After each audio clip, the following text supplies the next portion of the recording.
Hello and welcome to the British Library and the 9th annual Equality Lecture that we're hosting in partnership with the British Sociological Association. My name is Cecile. I'm the co-chair of the LGBTQ+ staff network of the British Library, and my pronouns are she, her. I just wanted to use this opportunity to tell you a little bit more about our more inclusive approach and our staff networks at the library. So the library LGBTQ+ network was established in 2017 following the library's exhibition, which was titled Gay UK, Love, Law and Liberty, which marked the 50th anniversary of the partial decriminalization of homosexuality in the UK. And the network works across the library with all team to create a working environment that is welcoming, safe and supportive of all of our LGBTQ+ colleagues. And following the success of our network, 3 more networks were created this year. So we now have a gender equality network, a BAME network, and a disability support network. So we all have a really long list of projects that we want to do in the library to both celebrate our staff, but also our fantastic collections here, and to create a more inclusive and diverse space for us to work and for you to visit. So on your seat, you will find a bookmark which promotes our LGBTQ+ Stories website.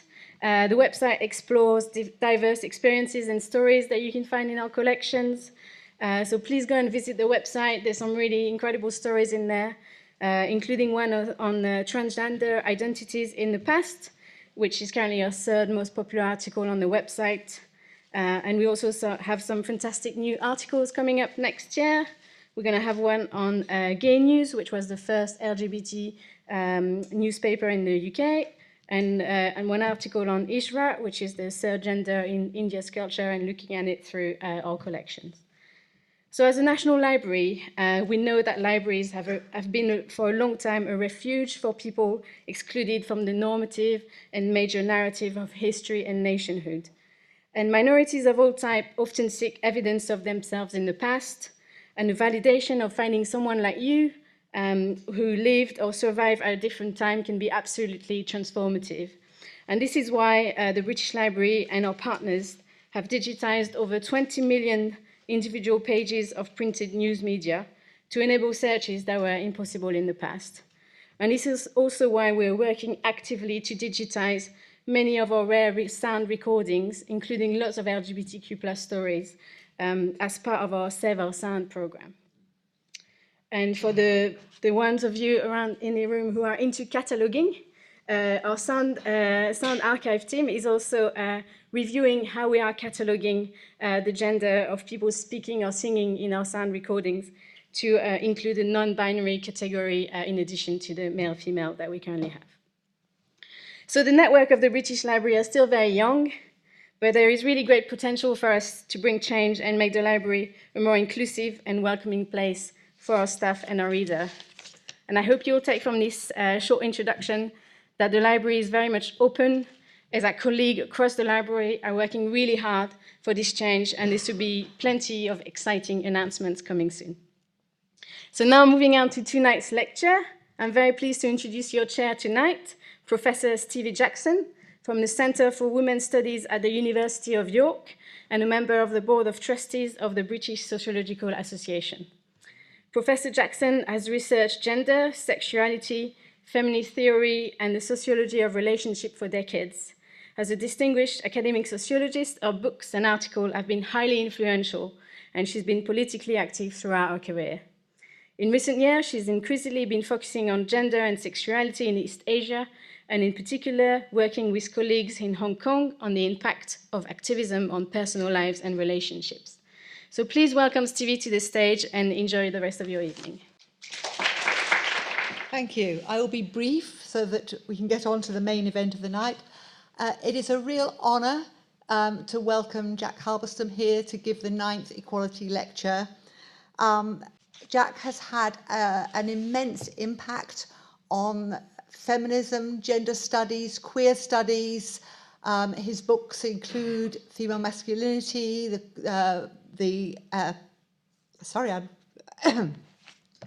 I am suddenly struck down with not being able to remember what I wanted to say. But certainly from that book onwards, Jack has been making us think about gender in new ways. And that has been profoundly influential in thinking about gender variability, not just in thinking about trans in terms of, trans versus cis, but thinking more generally about gender variability. And I found Jack's work so amazingly inspiring. This little book, I would highly recommend. There are stacks of them outside, which will be for sale, and Jack is willing to sign them afterwards. It is very, very readable, and I would thoroughly recommend it. Jack is a professor in the Department of English and Comparative Literature at Columbia University in New York, and also currently leads the Gender Studies program. So without further ado, so that we can get on with the most interesting part of the evening, I would like to welcome Jack Halberstam to the stage. I completely stopped my lines there.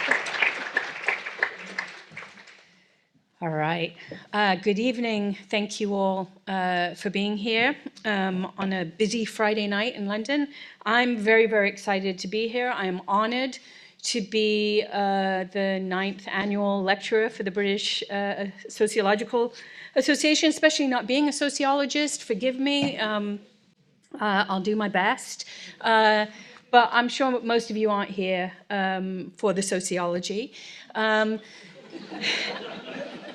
Little dig there. But it's lovely to be also at the British Library in this gorgeous space. And I really thank Cecile for telling us a little bit about the efforts that are being made in the library to make the library a more welcoming and inclusive space.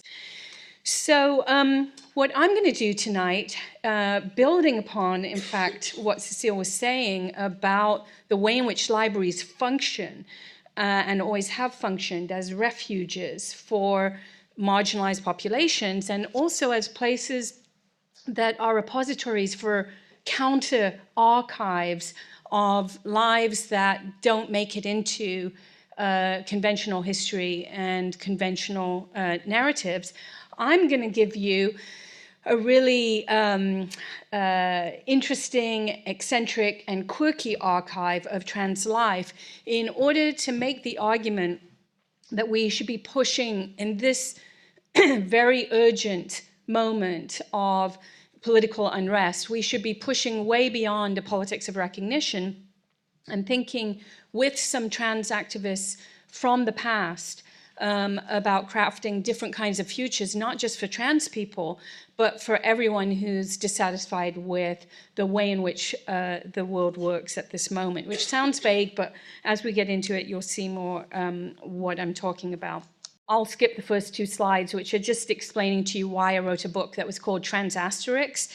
And I'm trying to use the asterisk in my title to recognize trans as a constantly unfolding project, not at all as a set of, newly recognized individuals who simply round out human genders with a trans edge, but to use the asterisk to show the way in which the entire system dependent upon a gender binary has at this point collapsed. And this is why young people are now using the category of non-binary. The category of non-binary is a recognition that this old category of male and female simply no longer has the explanatory purchase that it once had, and therefore nor does it have the sort of explanatory power that in previous eras it commanded.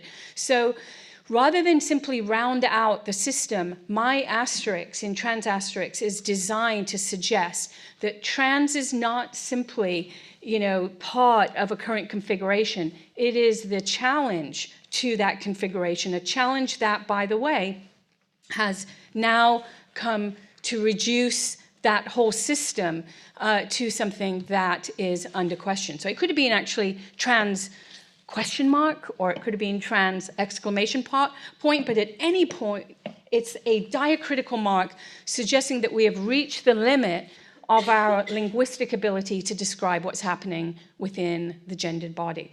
So that's the book. It was designed to be a quick book. I wrote it quickly, which is, academics hate to write quick books because, what if you miss something out, or what if it's just silly? But it was a quick book designed to intervene in an ongoing public and national conversation about trans that in 2015 had gripped the US media, and you'll see about that in a moment.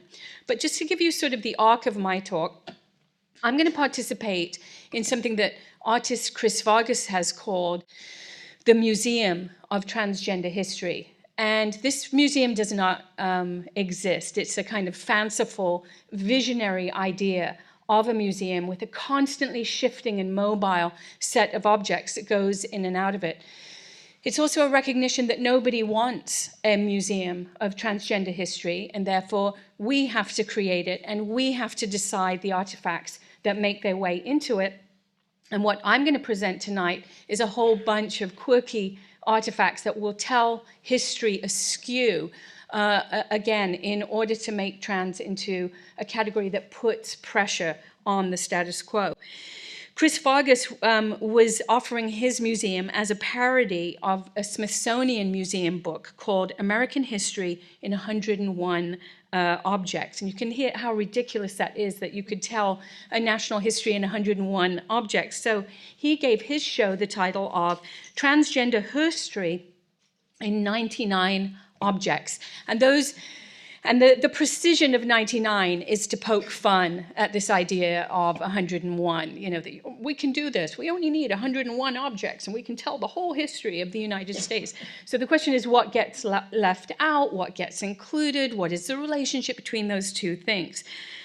So riffing on the self-importance of this title, the precision of its 101 objects, and its investment in this idea of an authentic history in the first place, using all of that, Vargas was able to call attention to the way that the history of gender variance sort of inevitably falls by the wayside of any canonical account of a national history. And his objects included all kinds of things like banners from activist events, art objects, postcards, letters, the quotidian artifacts of transgender everyday life.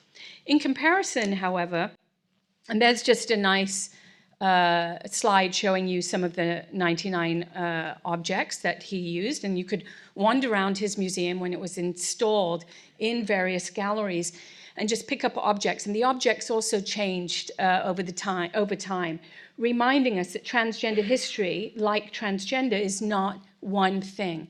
It is a history of mobility and a mobile history of embodiment. And that's what I believe is so genius about the project.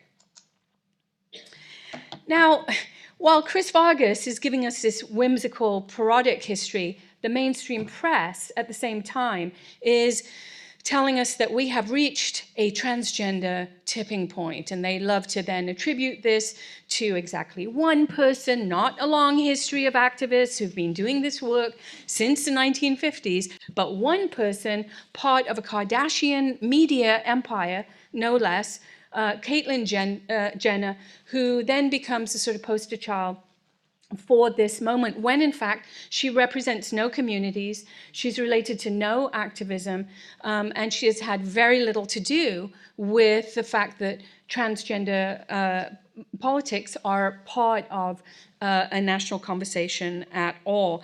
So, what I'm trying to say here is that even as this debate about trans bodies picked up steam in 2016 and gave people reason to believe that this was a moment of transgender equality, using the language that we're here to discuss tonight, at that very moment, Trump was elected.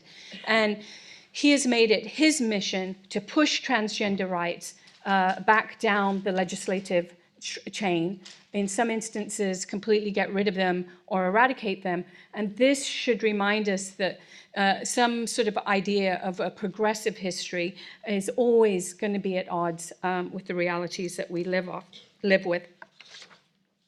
So what I want to do tonight then is give, first of all, an alternative history of trans lives and trans representation by looking at the way in which transgender women in particular were represented in the past. Then we're going to move on to the current context within which trans children represent a very important shift in the way in which transgender is being conceived. And then at the end of my talk, we're going to go back to Chris Vargas's archive, and I'll give some alternative figures for a transgender archive laying out a very different future. So those are the three bits: the past, the present, and then potentially a trans future. So that's where we're going. So it was Halloween this week, so I thought I would remind you of the storied history of the representation of trans women in film as film monsters. Anyone remember this classic? What's this film? Dressed to Kill. Dressed to Kill. Do you remember with Michael Caine in it? Right? Brian De Palma film, 1980. It stars Michael Caine playing a psychoanalyst, no less, who is a man by day and a female serial killer by night. Now, I think they got the ascription of serial killer. They handed it to the wrong part of the personality. I would believe much more if it was a psychoanalyst who was a serial killer at night and a trans female therapist by day. But at any rate, you get then this sort of, very crude psychoanalytic understanding of the trans female as somebody who cannot be a woman and therefore must kill women, and in the process try to kill that piece of herself that wants to be a woman. She is literally enacting a kind of castrating punishment, and there's a knife across a range of female bodies, and the last scene of the movie has her assigned to a mental hospital. That's 1980, and that was an unexceptional movie. Nobody turned out to protest it. It was considered to just be like, oh yeah, trans women, that's what they do. When they're frustrated in their ability to transition, you end up with a serial killer.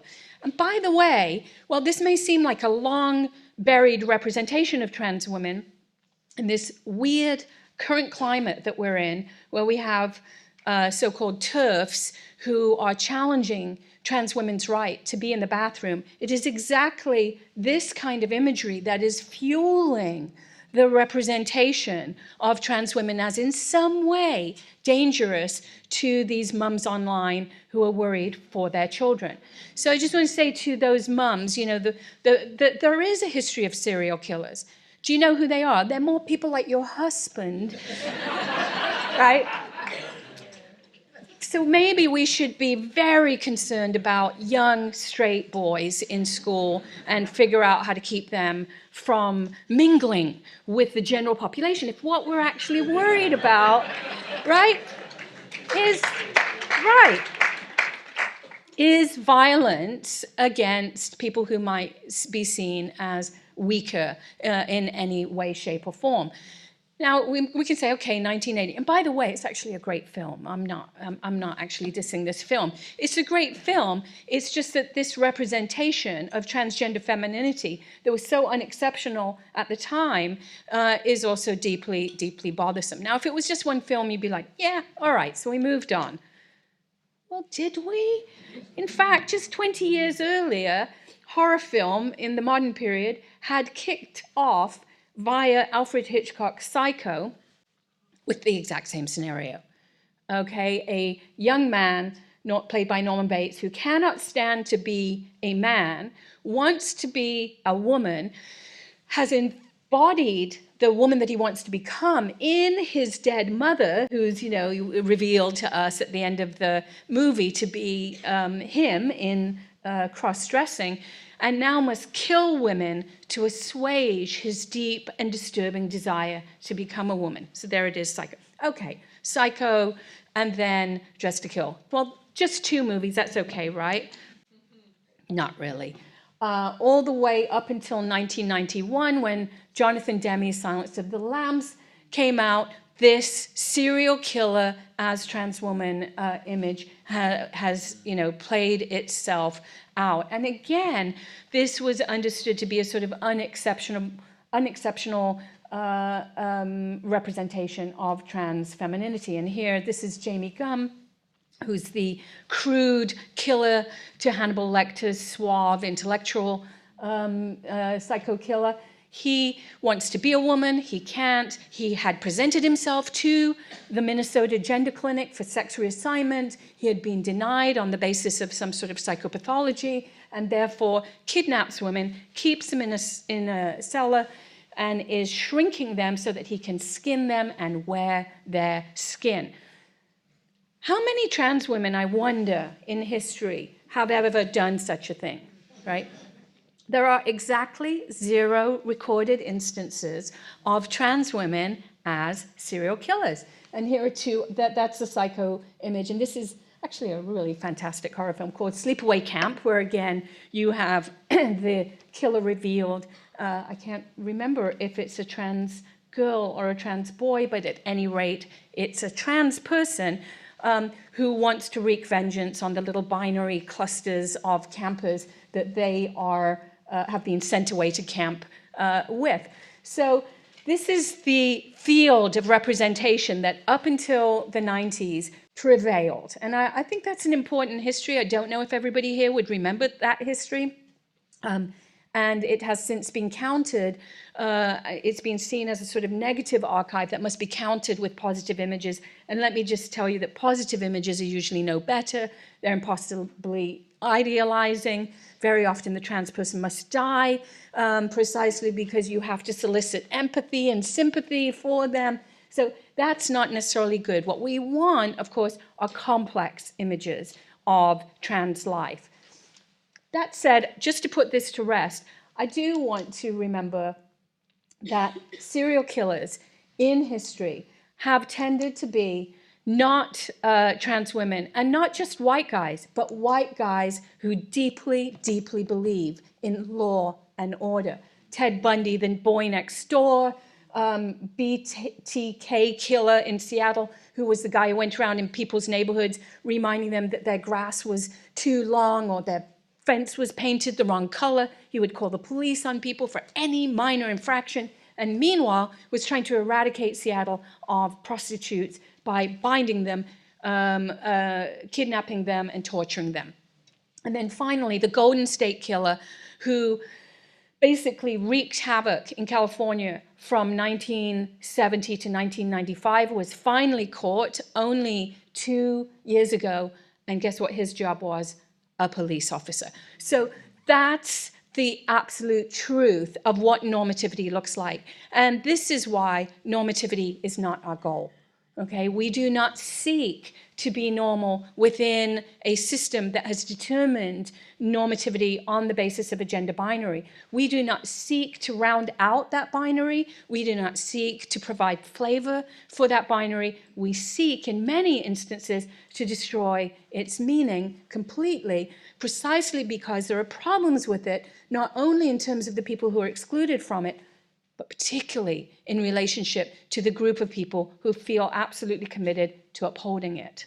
Okay, so that's the argument that I'm interested in, not one where people get admitted into the human family, but one in which the category of the human itself comes under enormous pressure. And there you have the rogues gallery of guys who are the current serial killers. They don't kill serially any longer, like a transition from the 19th century novel to the postmodern novel. There's no more serialization. Everything happens all at once. Mass shootings, mostly still white guys, mostly guys involved in domestic violence, mostly guys interested in law and order. That is the part of the population that we need to figure out if there would be any hope of something like equality being achieved. So we need to stop even asking questions about trans people and how to incorporate them. The question is not that. The question is, what's wrong with white guys?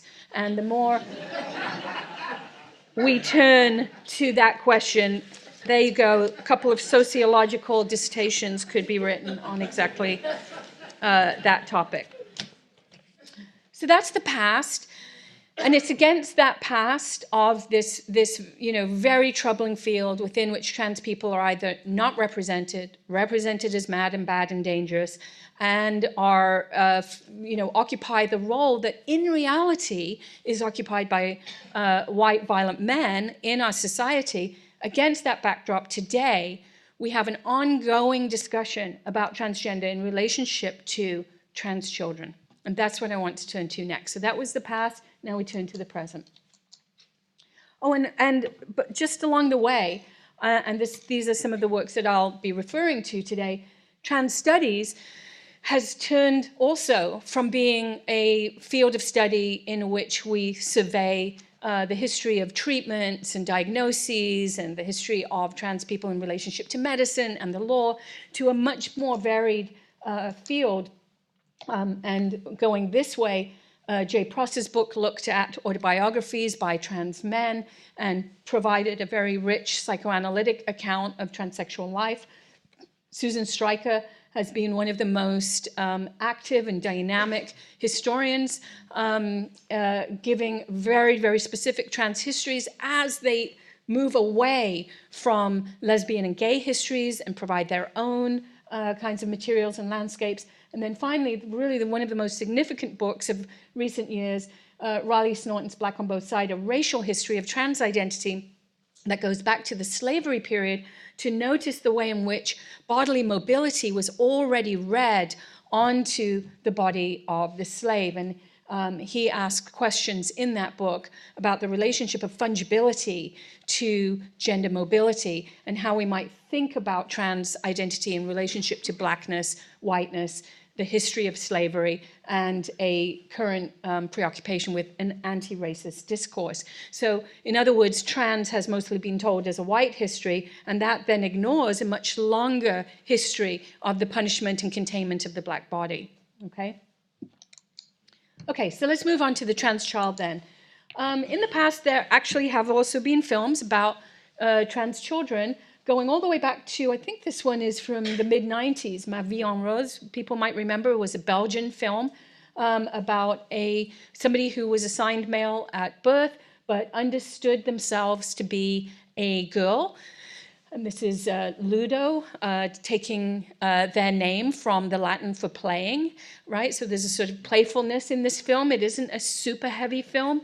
And Ludo is most identified with his grandmother, so with a figure outside of the nuclear family, and is bullied outside of his home at school. And finally, his family decides that in order to fit in, they have to regulate Ludo's gender. And so there's some very troubling scenes in which Ludo is forced back into gender conformity.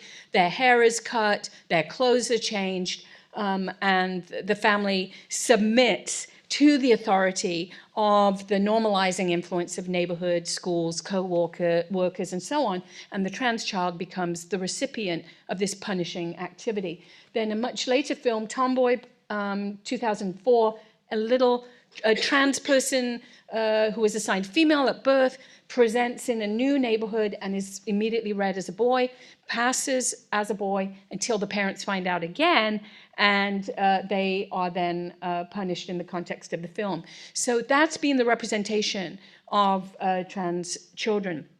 However, nowadays, trans kids know enough about what it means to be transgender that they tell their parents at a certain age, I know you think I'm a boy, or I know you think I'm a girl, but actually I'm trans. And there's a question about why that's happened so quickly in the last decade, which I think must be answered with reference to the internet. I mean, when I was young in the 1970s, growing up in the UK, if I had thought to myself, oh, I want to be a boy, how would I go about that? And gone to my public library, I would have found nothing. Nothing at all, right? And the books that I would have found would not have reassured me about what that might look like. And then the films that followed, and I just recently watched again The Killing of Sister George, which was one of my first introductions to queer life. How's that? Has anyone even seen that anymore? Yeah, it was on BBC when I was young.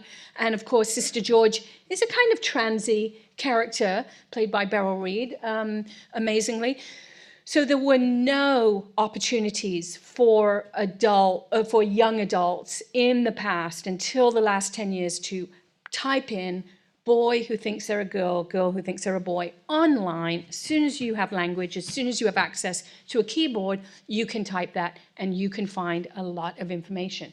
For that reason, I believe massive numbers of young people have come out in recent years as trans, and this then has presented itself as a bit of a problem for social service providers, for people in medical positions, for psychologists and so on. And I'll say more about that in a moment. So my colleague Tay Meadow, who is a sociologist, wrote about this sudden emergence of the trans child. And Tay writes, a relatively new social form, we see no reference to transgender children prior to the mid-90s. I mean, that's not exactly true because those movies that I showed you just now, one of them does come before the mid-90s. But what Tay is saying is that in the sociological literature, there's no one who identifies as trans before adulthood. So this is actually kind of sociologically quite interesting that a new social category would emerge that had not been a feature of life previously. And that category is the trans child. Everyone who came out as trans before that period, let's say before the mid-90s, would have come out as an adult. And people would not necessarily have been worrying about trans children, except in a very phobic way. If you think back to the 70s and Richard Green's study on sissy boys, when he suggested that the problem with sissy boys was that there was a predictive element possible in which sissy boy at 7 could mean homosexual or transsexual at 17. And so you get this horrible kind of predictive impulse that then wants to make an intervention to prevent the adult emergence of homo or transsexuality. However, this appearance of the trans child is very different because the trans child is not the recipient of a diagnosis, but is the subject of self-articulation. So Tay goes on and says, the emergence of the trans child, basically Tay is saying here, presents a problem for trans adults. Trans adults must cope with deeply different trajectories and life chances of the smallest gender outlaws. Some of these children may elect to be stealth, maintain privacy about their gender histories as adults. Some may never identify openly as transgender. Many will never go through their natal puberties or retain childhood memory books filled with pictures that do not mirror their gender identities as adults. In other words, Tay is saying, now we have a trans community within which the experiences of trans children don't line up at all with the experiences of trans adults. What's more, trans kids are having their relationship to being trans mediated not by trans adults, but by their parents.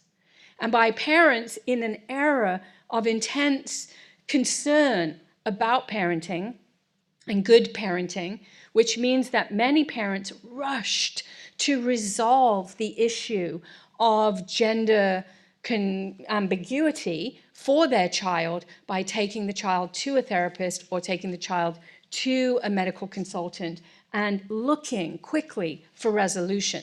And I'm not saying this as a critique of parents, but I'm saying that it makes a difference to come out as a trans person among trans people than to come out as a trans person in a nuclear family with cisgendered parents. It's a really, really different kind of experience. And I wonder if we haven't made enough of that.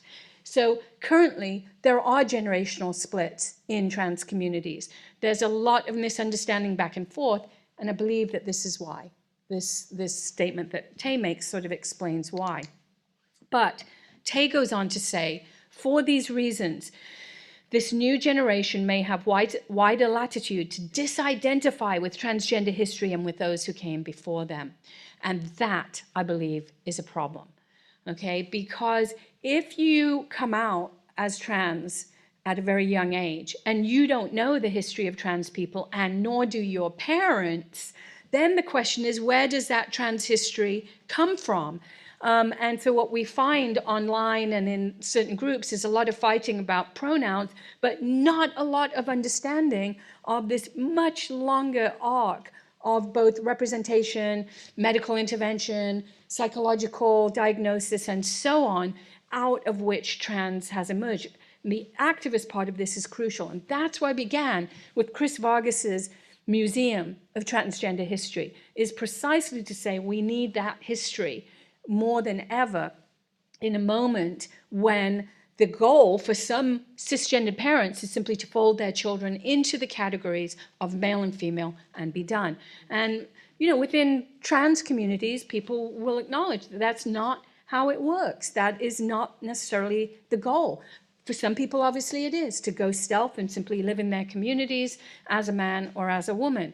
But I want to hold on to the idea that trans puts pressure on gender binarism and everything connected to it, and that the goal here is not to disappear into normal life, as Dean Spade's book is called, not to disappear into normal life, but to challenge normativity in the first place. And I know that trans people shouldn't have to be on the front lines of that challenge, but at the same time, they will always be on the outside of what has been considered normativity, and therefore the struggle falls to them in part, okay? So let me,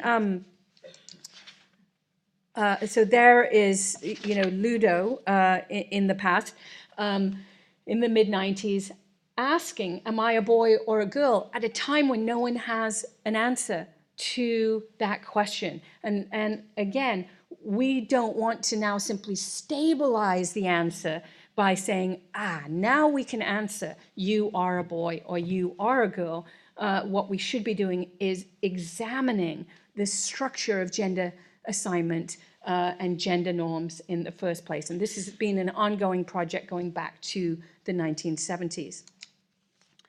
Okay, so one way that we can do that is being attentive to the way in which kinship works. And of course, if you're thinking about kinship, you're usually going to look to anthropology, which as a discipline has made, you know, going back to Levi-Strauss and so on, has made much of kinship groups. In a really important book, Marilyn Strathan, called After Nature, Marilyn Strathan proposes that even though societies have changed greatly, we have not changed the way we think about kinship. And this presents a problem in the contemporary period when almost no nuclear family is simply a statistical norm with one father, one mother, 2.2 kids, no divorce, and so on, okay? She proposes that we need a mirror-graphic method in order to chart current kinship patterns. And this would extend, I think, to the trans child. So let me just say what mirror-graphic means. Graphic is writing. Mirror comes, I believe, from the Latin for part. So what we want is a method built upon parts that recognizes parts rather than wholes. So if in the past kinship was about families, this family, that family, who are you biologically related to? Nowadays, biology is often not the thing that holds any particular familial group together. Divorce rates are at 60%. Combined families make up a majority of many school classrooms. People use IVF in you know, another percentage of births, or they might use a surrogate. And then there are trans children and queer children. So in any given household, kinship is a very variegated system. And therefore, we need another system to account for kinship. So we should be attentive to the partial and arbitrary nature of all description and theory, and to the complex interactions between people and technology, humans and non-humans, scales and intensities. To that end, I want to argue that the trans child has to be part of their family kinship, but also understand themselves as part of a larger kinship structure that would include older trans people, okay? And as long as that doesn't happen, then there are going to be these generational divides, and there is going to be a curtailing or a loss of trans history. So Alison Bechtel, whom many of you will know, addressed this actual question of trans and queer kinship in their comic novel, Fun Home. And I have a panel pulled from this, and there are many, many different ways in which that book is all about kinship. Just think about the fact that it's about a queer child, a proto-lesbian who's also on the butch side of things, so sort of trans-y, butch, proto-lesbian, whose father she believes is gay, right? And whose mother doesn't know that the father is gay, the father has relationships with other men, and all of this is happening under the confines of what looks like a normative household. So kinship, it sort of falls apart in the book and comes back together again in a really, really different way. And part of how that happens is that the young Alison, and you can only really do this, I think, through the complexity and the beauty of the graphic novel, the young Alison sees one day in her childhood an image from the past that becomes for her an alternative future to the family. So she's in a diner with her dad, and somebody walks in, and so basically in this panel, there are 5 versions of masculinity that the young Alison is inscribed by. So behind Alison, there's just a shadow figure. And that shadow figure is like the kind of ideological figure of masculinity. It's just social masculinity. And then across the table from her, but not looking at her, is her dad, okay? Who's looking over at what she's looking at. And look, only in a graphic novel, again, can you get this sense of wonder into a very, very simple drawing of a face. She's looking at another version of masculinity, the butch, who's just walked into the diner and is barely being looked at by the waiter, who offers nothing in the way of recognition. Okay, so if our goal here was recognition, that is not at all what this panel is about. Alison bypasses normative recognition that for her would have to come from her father, and instead, and across the generational divide, the child grants recognition to the adult rather than the other way around, and sees what no one else sees about the butch. And so the panel at the top says, I didn't know there were women who wore men's clothes and had men's haircuts. And that's a really important statement. I didn't know. No one told me. This information was not available to me in my home, in my family, in my society. So it's like, wow, somebody came in and I suddenly see everything that I don't know. And she is a figure for that. And then at the bottom, but like a traveler in a foreign country who runs into someone from home, and there's the kinship, someone from home, someone they've never spoken to but know by sight, I recognized her with a surge of joy. Now, this is not the political recognition from the state. This is not even social recognition. This is an intra-queer, intra-trans circuit of recognition from child to adult, non-related, non-biologically connected, and not even people who know each other. Stranger recognition as the foundation for a completely different understanding of kinship, the social, and life, okay? That's the beauty of this panel. It doesn't play that role exactly in the book, but that's how I'm pulling it out of the book to say we could do kinship differently, and in the process we can remake the social within which kinship occurs. Now, just to make it fun, let's look at the version of this scene from the Broadway musical. People okay? Trigger warning, singing children. Where's Betty? She went home. Lorna's on now. Caption: My dad and I both grew up in the same small Pennsylvania town. No. And I didn't know it, but both of us were gay. Where's your beret? And we were exactly alike. Put it back in. Keeps the hair out of your eyes. So what a crew cut. And we were nothing alike. Do not take it out again. Which was it, Dad? Get Lorna. Need coffee.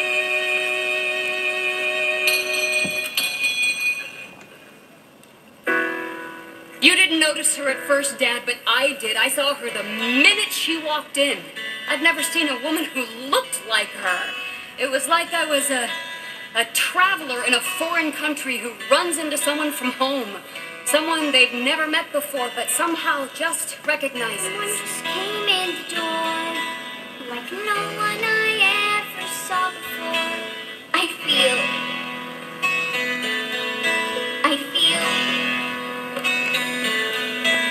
I don't know where you came from.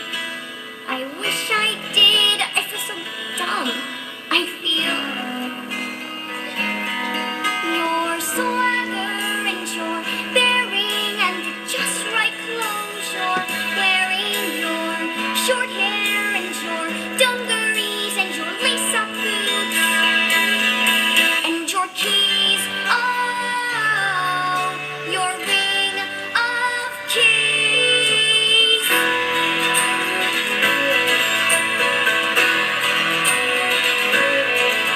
I thought it was supposed to be wrong, but you seem okay with being strong. I want.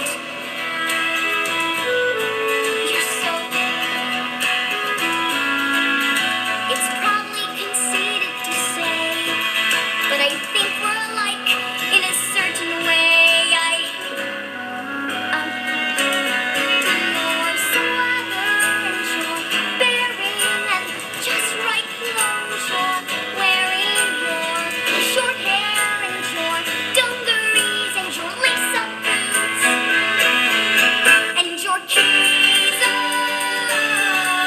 your ring of keys.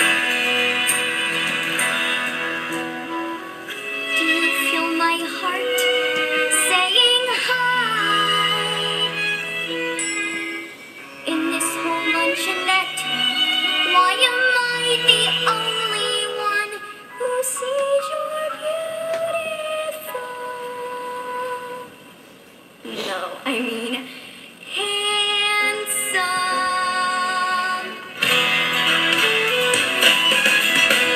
Swagger and your bearing and just right clothes you're wearing, your short hair and your dungarees and your lace-up boots and your keys. Oh, your ring of keys. I know you. I know you. I know you.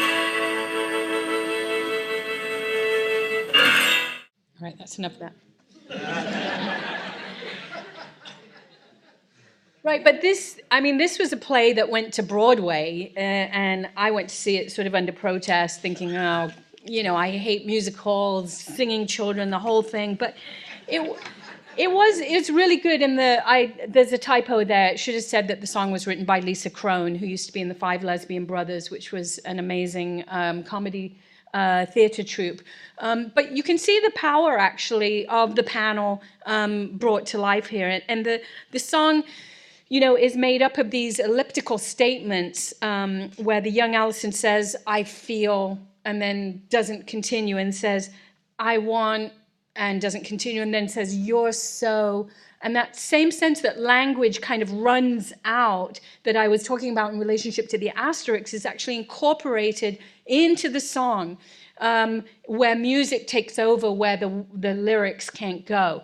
So there's a kind of, and then finally the song ends with this phrase, I know you, right? And she says, why am I the only one who sees you in this diner? Reminding us that the recognition that would come from the parent, the state, the classroom is not the recognition to be desired. The only recognition that is meaningful, in fact, are these kinds of chance recognitions across time and between strangers.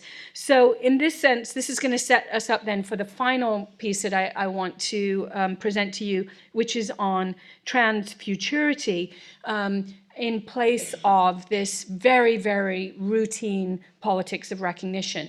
Instead, I'm going to go look back to the past to find a different version of trans activism, and then go to two more artists who lay out with startling originality trans futurity. So how many people have heard of Joan Jett Black? Anybody? 2, 3. Okay. Joan Jett Black reminds us of a more radical past for trans activism than the current state of activism that we've arrived at, where we're just building projects around young people hoping for certain kinds of political recognition from the state. And that's a caricature. You'll trash me for it later. But just to say that I actually want to lay out the project of a very cool queer Black trans drag queen from San Francisco, who in the 1990s made a series of posters, and think of these as artifacts in Chris Vargas's Museum of Transgender History, made a series of posters to commemorate that she was running for president against George Bush. So, and I have it the wrong way around. This is actually her 1996 campaign, where she formed something called the Black Pantsuit Party and ran for office with the motto, by any means necessary. Her earlier campaign, that should be in 96, her earlier campaign was for the Queer Nation Party, which she'd abandoned by 1996. She didn't want a Queer Nation, she wanted the Black Pantsuit Party. She ran under the motto of Lick Bush in 92, which is astonishing, therefore, that she didn't win, but she did not. But what she did do, and this is the activist part is not that she ran for public office, for the highest public office. The activist part is what her platform consisted on. She did not run on the platform of achieving rights and recognition and equality for trans people. She ran on a platform designed to prove how corrupt the political system was as a whole. So she slipped into the Democratic National Convention that year, and for anyone who knows anything about the US political system, these conventions where the parties hold their national meetings are ridiculous. They're like, you know, people wearing crazy hats and costumes, and you know, and you'd think that they would have called in a drag queen long before to try to figure out what it was they wanted to do with this party. So she's like, people, you can't do this without a drag queen. So let me come in, let me perform in drag. She slipped in male drag, went into the bathroom, changed into female drag, came out, somehow got onto the stage of the National Convention, and this is her pitch. Her pitch was, if you want me for president, don't vote. Do not vote. Do not vote, because this system is corrupt, and by voting for it, you confirm it. And rather than acquiescing to the idea that a no vote is simply a sign of political apathy, she points out that in a two-party system where the two parties look remarkably alike, people have to stand up and say something else, and the only way to do so is to not vote. So in the US, which is probably quite different than the UK, in any given election, some 52% of the population does not vote or cannot vote. They might be convicted felons, they might be too young, they might be too old, they might be disabled, they might be living in a poor neighborhood that doesn't have good voting booths, they might be working all day and not have the time to line up. Basically, the disadvantaged people do not vote. And for that reason, Joan Jett Black said, I represent you. So this sounds like a lost cause. She went to Iowa, which is always where the first primaries of the election are held. And she said, don't vote for me. And 440,000 people did not vote in Iowa, which was more than the people who voted for the candidates who ran. So she declared victory, and continued towards the White House, which she fully intended to rename the Lavender House, and declared herself president, saying that the process was just taking too long, and she couldn't be bothered to go to any other primaries, and went down in history as this sort of a goofy and eccentric political campaigner. But there's actually a lot in there that we could learn from now. Again, if we have this will to go back and find these episodes in trans history that are not clear-cut cases of, say, you know, like a Stonewall uprising or the Cafe Rebellion that Susan Stryker documents, but are much more subtle, nuanced ways of critiquing the structure of political life as we know it. That's what we find in the archive of Joan Jett Black. And moving forward now towards a conclusion, I also wanted to share with you the work of a two-spirit artist from, and we could think about Joan Jett Black in relationship to Riley Snorton's work, which I mentioned earlier, what he calls the mechanics of invention by which we can even create a black trans history. And here's the argument where he says, captive flesh figures a critical genealogy for modern transness. As chattel, persons gave rise to an understanding of gender as mutable and as an amendable form of being. So he's saying that the mutability of the flesh isn't always a good thing and has been used in all kinds of violent, punishing ways against black bodies. In the case of Joan Jett Black, however, it is used to challenge the entire political system. All right, I'm going to conclude with two artists then. One is a Canadian artist, two-spirit artist called Kent Monkman. And Kent Monkman belongs to the Cree tribe, and he is a fantastic painter who studied Western art, particularly modernism, in order to turn Western modernism's preoccupation with primitivism back on itself by depicting the so-called Indian painting the Western man. And at the other end, if we didn't see the fragment, the other side of this painting is a cowboy naked against a tree with arrows shot into him like a sort of Saint Sebastian figure who's clearly aroused by being painted by, and this is Kent Monkman's alter ego, Mischief Eagle Testicle is her name. But there's another layer to this, in that Monkman, who is the artist of the entire painting, is referencing the way in which Native artists were represented only in terms of what modernists saw as crude iconography of the pictograph. And what Monkman does is try to show how complex the pictograph is in the first place, but also show how easy it is for him to copy so-called modernist masters. So he's turning the entire system of representation around and re-seeing Western history from a Native perspective. And that then informs this painting called Seeing Red, literally, see from the perspective of the so-called red man. And here he paints a scene of social unrest and rebellion. This is a city that is reminiscent of LA and could be a reference to the LA rebellion. But what Monkman does a lot is he uses, instead of a vertical plane, which is usually the axis point for modernist painting, uses a horizontal plane and puts everything at the same level to reference a kind of leveling, if you want, equality of representation. He also paints a Picasso bull into the center of the painting behind the buffalo so that the past and the present modernist experimental representation collides with earlier mimetic representation. Then there again is his alter ego, Miss Chief, holding a Hudson Bay trading blanket. On the ground is a fragment from a Manet painting called The Dead Toreador. And this is, of course, significant because rather than the bull being the victim here, the non-Western, non-human entity, it's the Toreador who dies. He's painting the end of Western civilization. and painting it as a fragment that he pulls into his own painting.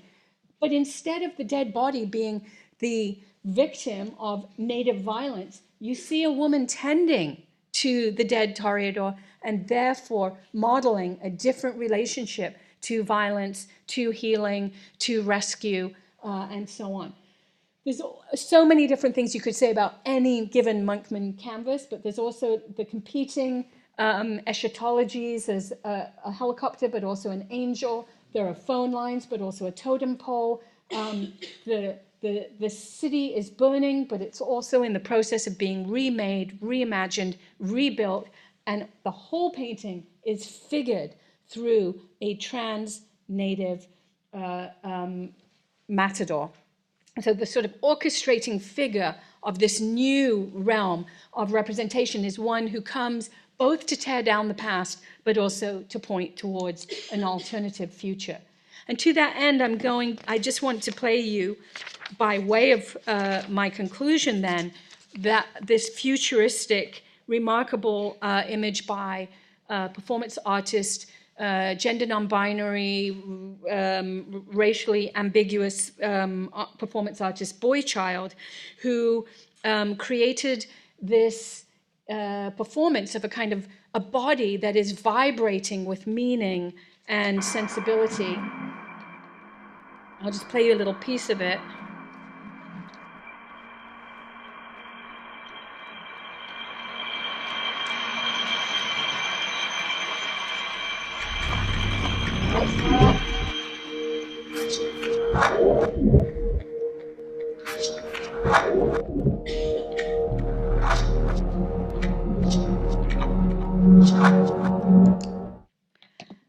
And I'll just to say then, this final piece asks us to think about trans as a kind of vibrating sensibility, to hear it within it, the hum of the new, to experience it as reality fracturing, breaking, and refusing to be fixed.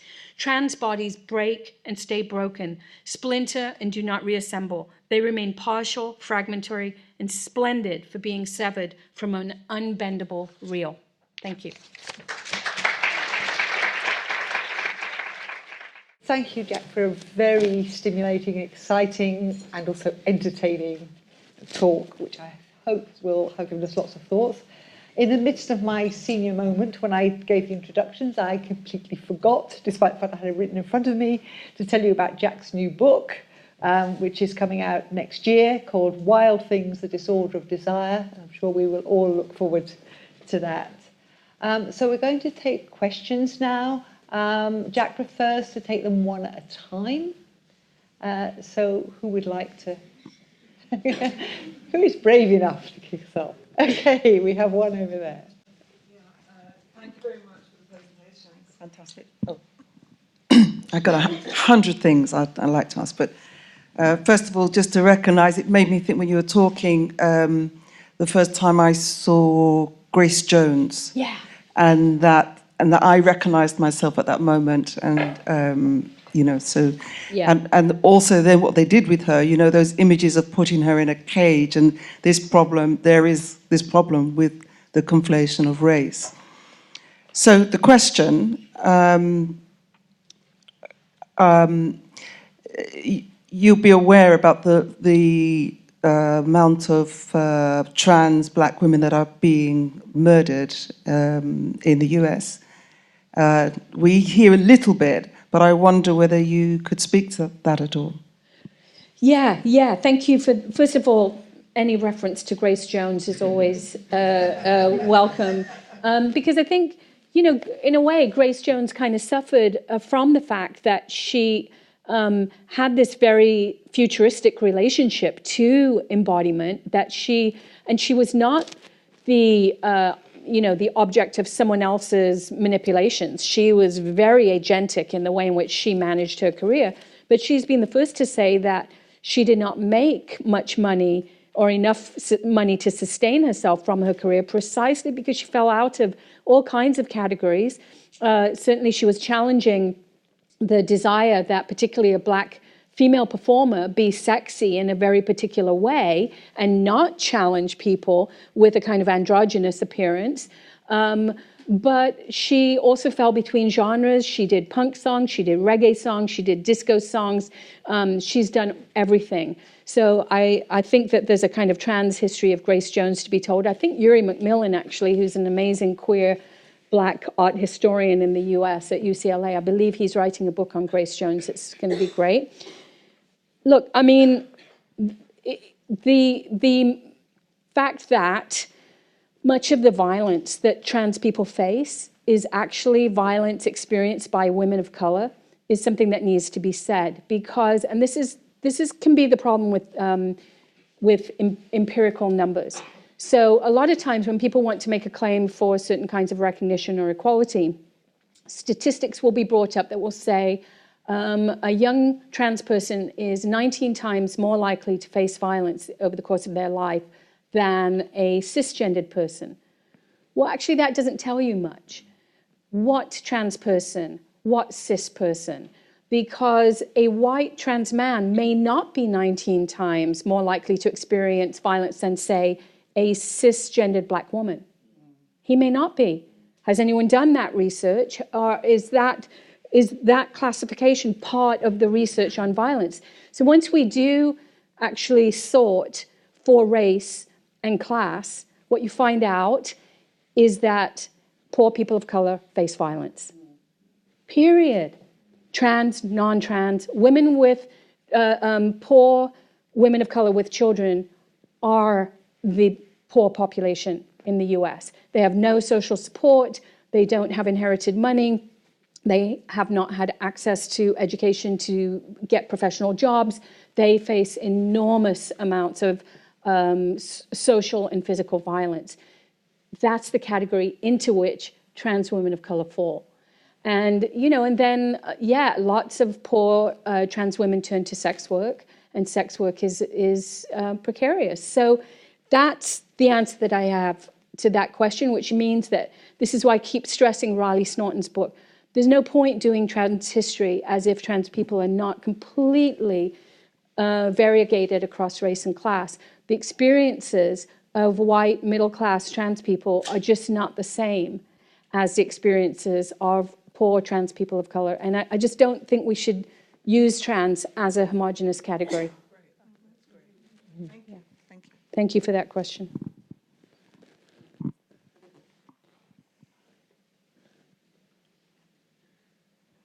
Come on. Oh, we have one over there. Hi. I noted that in many of your examples, the radical aspects relied on a transition across real physical space, and I suppose I was thinking about how the kind of previous paradigm of kind of discovering yourself was so much reliant on moving to a big city, or and that maybe in the background to the new paradigm of looking online or whatever is a kind of history of gentrification as well, or kind of not access to public space, or well, I wondered if you had any comments about that. I mean, I don't think the radical aspect of my examples was to do with movement across space. Well, I suppose this idea of recognizing someone when you're in a foreign country and they from home, or... Oh, yeah, so it's using the language. I mean, that panel, that's where you actually would potentially question the way in which this stranger, familiar discourse is I mean, you could call it, a sort of discourse of tourism or travel or Orientalism or something. I mean, it comes out of a colonial exercise of power at any rate.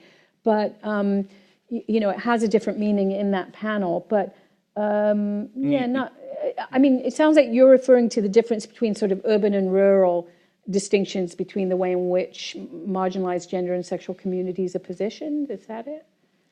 Well, just that... that gentrification is a big... Yeah, a previous reliance on metropolitan areas. It's kind of, I wonder what the status of that is in a new moment where there's this new paradigm where you go online and find out. Yeah, exactly. I mean, that, I just don't, I notice anyway that we're not as preoccupied with the urban, rural, metropolitan, local distinctions, precisely because, as you say, people have many other routes to finding out about something on the one hand, but also travel is a lot easier and quicker on the other. So it's true that those earlier paradigms that marked out, a journey of discovery for so many people within what Gail Rubin called the Great Gay Migration, that's not at all the paradigm here for a movement from feeling isolated to feeling connected.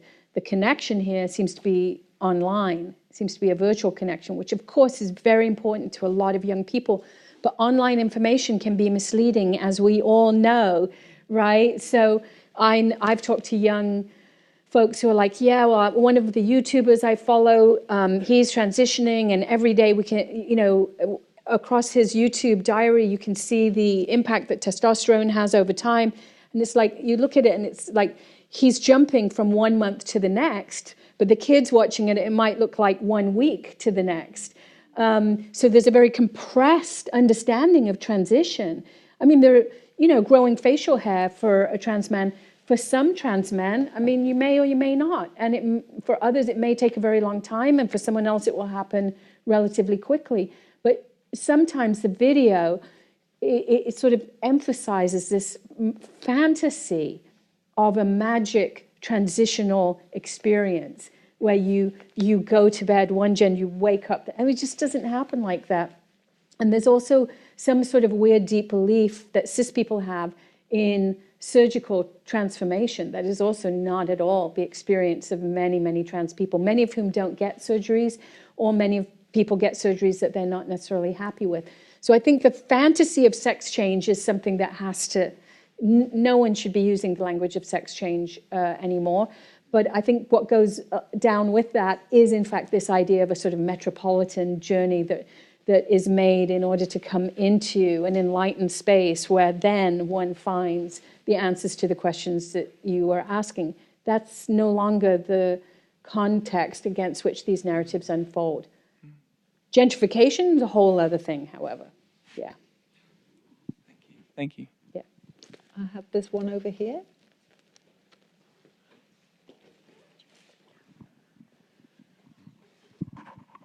Hello, thank you very much for that.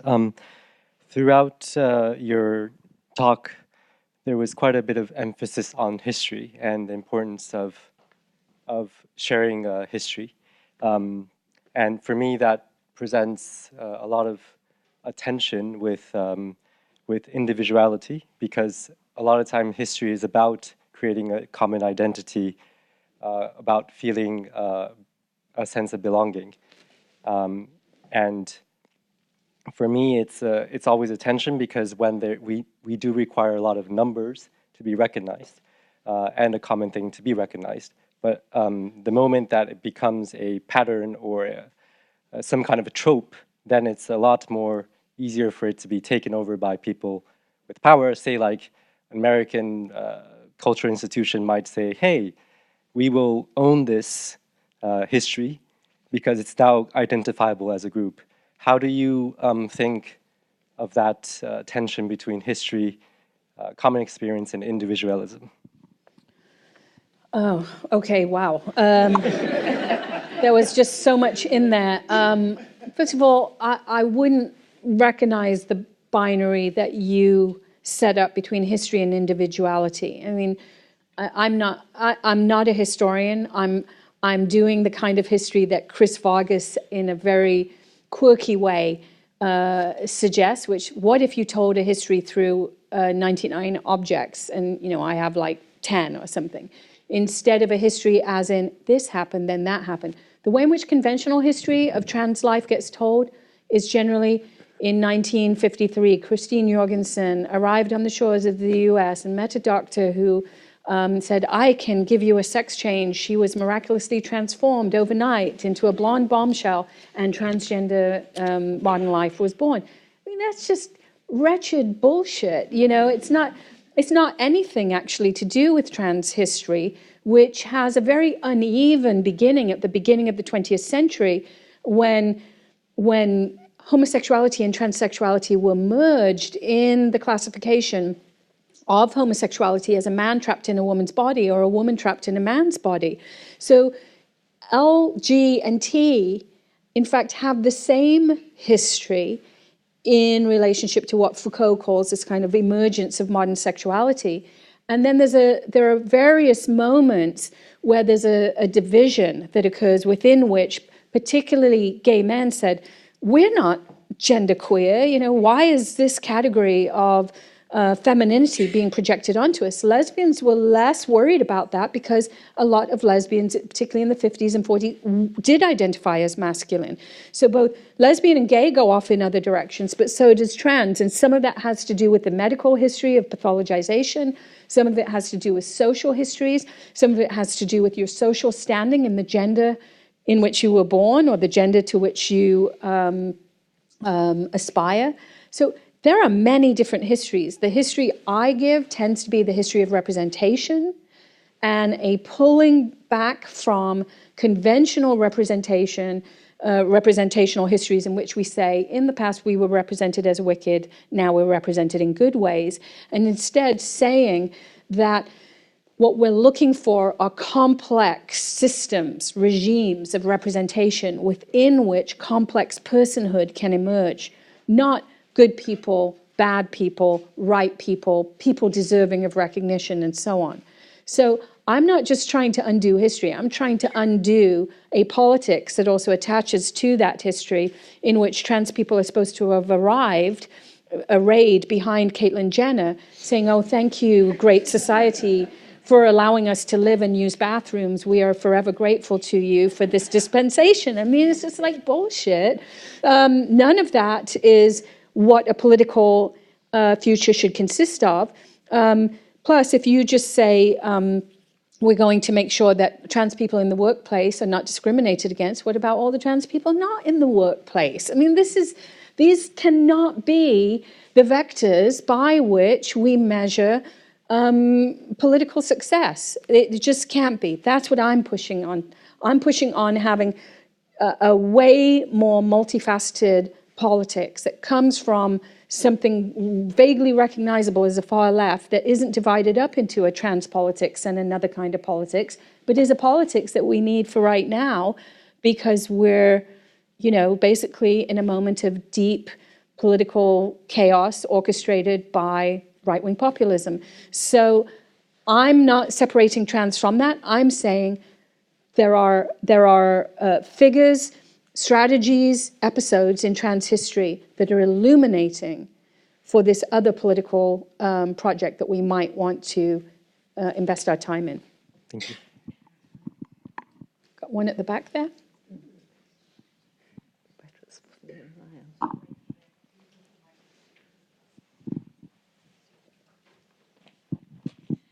Thank you. I was wondering if you thought there was perhaps a power in invisibility rather than something of recognition, a politics of recognition, where you can often be absorbed into a capitalist system which is trying to kind of pinkwash your identity into McDonald's type caricature. And perhaps the recognition that we're constantly searching for isn't the way forward. Yeah, totally. I mean, I wouldn't call it invisibility. I'd call it illegibility. Illegibility. You know, I mean, Peggy Phelan once said that if visibility were the route to political power, then young, blonde, female teenagers would rule the world, right? So visibility is not at all. And, you know, I often have students in my classroom who are saying, well, we never see ourselves. We want to see ourselves. And then you see yourself, and it's not yourself.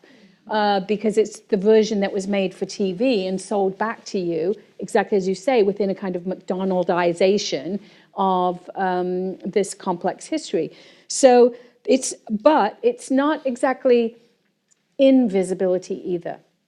So there's an anarchist political theorist called James C. Scott, and he reminds us that in the middle of the 20th century, this is a book called Seeing Like a State, he says that there's a lot of things that state governments did to manage increasingly complicated populations.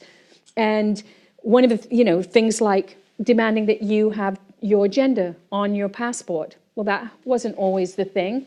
You didn't always have to have your gender on your passport. So there are all of these mechanisms that are used to manage populations. So what we need to do is become a little less legible, particularly at a time of biometric security surveillance, deep investment in security regimes. This is a moment to think about how to become legible, or how to become legible to each other, as we saw in the Alison Bechtel panel, but not necessarily be legible to the state, because for lots of people, being legible just means being surveilled and being managed. Thank you. We are running out of time. We could perhaps take one more very quick question, if anyone has. We have one down here.